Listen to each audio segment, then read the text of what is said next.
Assalamualaikum warahmatullahi wabarakatuh.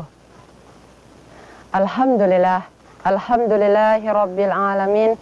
Assalatu wassalamu ala ashrafil anbiya'i wal mursalin wa ala alihi washabihi rasulillahi ajma'in. Rabbi shrah li sadri wa yassir li amri wahlul 'uqdatam min lisani yafqahu qawli. Bapak, Ibu, dan teman-teman sekalian yang semuanya dimuliakan oleh Allah Subhanahu wa taala. Mari kita memperbanyak bersyukur kepada Allah Subhanahu wa taala karena Allah selalu memberikan cintanya, kasih sayangnya, keberkahannya dan nikmatnya kepada kita semua dengan cara kita mengucapkan Alhamdulillahirabbil alamin. Segala puji bagi Allah.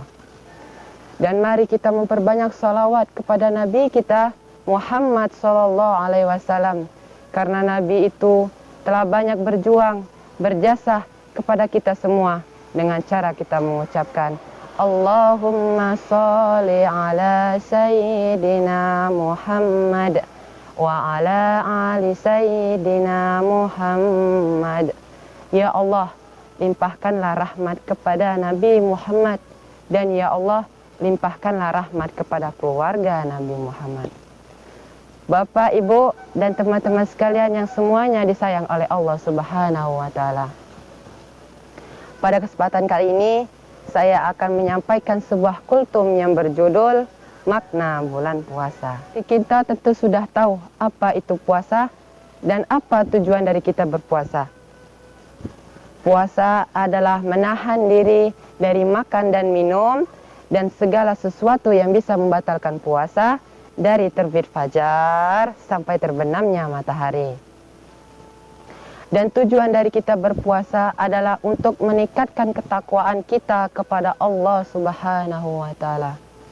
Allah Subhanahu wa taala berfirman dalam surah Al-Baqarah ayat 183 yang berbunyi A'udzu billahi minasy syaithanir rajim. Bismillahirrahmanirrahim. Ya ayyuhalladzina amanu kutiba alaikumus siyam kama kutiba alal ladzina min qablikum la'allakum tattaqun. Hai orang-orang yang beriman, diwajibkan kepada kamu sekalian untuk berpuasa seperti bagaimananya orang-orang terdahulu agar kamu bertakwa. Di ayat ini ada kata takwa. Apa itu takwa? Apa yang diperintahkan oleh Allah wajib kita patuhi, dan apa yang dilarang oleh Allah wajib kita jauhi. Di dalam kita mengerjakan apa yang Allah perintahkan sesuai dengan kesanggupan kita, tetapi apa yang dilarang oleh Allah wajib kita jauhi. Yang Allah nilai dari hambanya itu bukan kegantengannya, bukan kecantikannya, bukan kekayaannya, bukan lagi kedudukannya, tapi yang Allah nilai dari hambanya adalah ketakwaannya kepada Allah Subhanahu wa taala. Bapak dan Ibu dan teman-teman sekalian semuanya dimuliakan oleh Allah Subhanahu wa taala.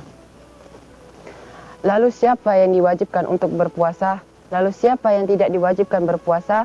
Orang yang diwajibkan berpuasa adalah seluruh kaum muslimin dan muslimat yang sudah balik, berakal dan sehat. Lalu siapa saja yang tidak diwajibkan berpuasa? Orang ini terbagi menjadi 6 golongan. Yang pertama, orang yang sakit. Yang kedua, musafir, orang yang berpergian jauh. Yang ketiga, lansia, orang tua yang sudah tidak mampu lagi berpuasa. Yang keempat, wanita yang sedang hamil, menyusui, haid dan nifas. Lalu yang kelima, orang yang tidak bisa berpuasa dengan alasan tertentu. Contohnya, orang yang berkenai penyakit ginjal. Menurut pendapat para ulama, orang yang seperti ini tidak diwajibkan berpuasa karena dia harus mencuci darahnya secara teratur. Dikhawatirkan jika ia tidak mencuci darahnya secara teratur akan berakibat buruk bagi dirinya. Lalu yang keenam adalah orang yang harus meminum obat secara teratur. Orang yang menurut pendapat para ulama, orang yang seperti ini tidak diwajibkan berpuasa. Diakibatkan kalau dia tidak meminum obatnya secara teratur akan berefek negatif bagi tubuhnya.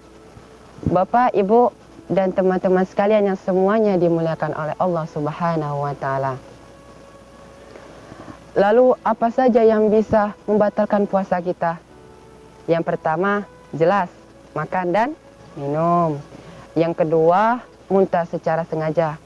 Gimana muntah secara sengaja? Dengan cara memasukkan sesuatu ke dalam mulut kita sampai termuntah. Itu yang namanya muntah secara sengaja. Yang ketiga, keluarnya mani secara sengaja. Yang keempat, berhubungan badan. Yang kelima, murtad. Dan yang keenam, gila. Setelah kita tahu apa saja yang bisa membatalkan puasa kita, lalu apa saja yang bisa mengurangi pahala puasa kita di sisi Allah. Hal ini terbagi menjadi 6. Yang pertama, marah dan berkata kasar. Marah dan berkata kasar itu sangat mempengaruhi pahala kita di sisi Allah. Allah pengen ngajarin kita selama bulan Ramadan agar kita bisa lebih menjadi pribadi yang lebih sabar. Bagi Bapak Ibu guru, diharapkan lebih sabar menghadapi kelakuan anak muridnya selama bulan puasa. Lalu yang kedua, berbohong. Berbohong ini sangat juga berpengaruh kepada pahala puasa kita di sisi Allah. Berbohong aja di bulan lain aja berdosa, apalagi di bulan Ramadan yang suci ini. Ingat teman-teman, berbohong adalah ciri-ciri orang-orang yang munafik. Yang ketiga adalah tidur sepanjang hari. Yang keempat adalah bergibah. Yang kelima adalah melihat dengan syahwat. Dan yang keenam adalah berdua-duaan dengan yang bukan muhrim. Maksudnya adalah pacaran. Bapak, Ibu, dan teman-teman sekalian yang semuanya dirahmati Allah Subhanahu wa Ta'ala, semoga pahala puasa kita selama bulan Ramadan ini diterima di sisi Allah. Dan semoga ampunan Allah selalu diberikan kepada kita semua. Hanya ini yang bisa saya sampaikan. Lebih dan kurang saya mohon maaf. Wabila taufik wal hidayah. Wassalamualaikum warahmatullahi wabarakatuh.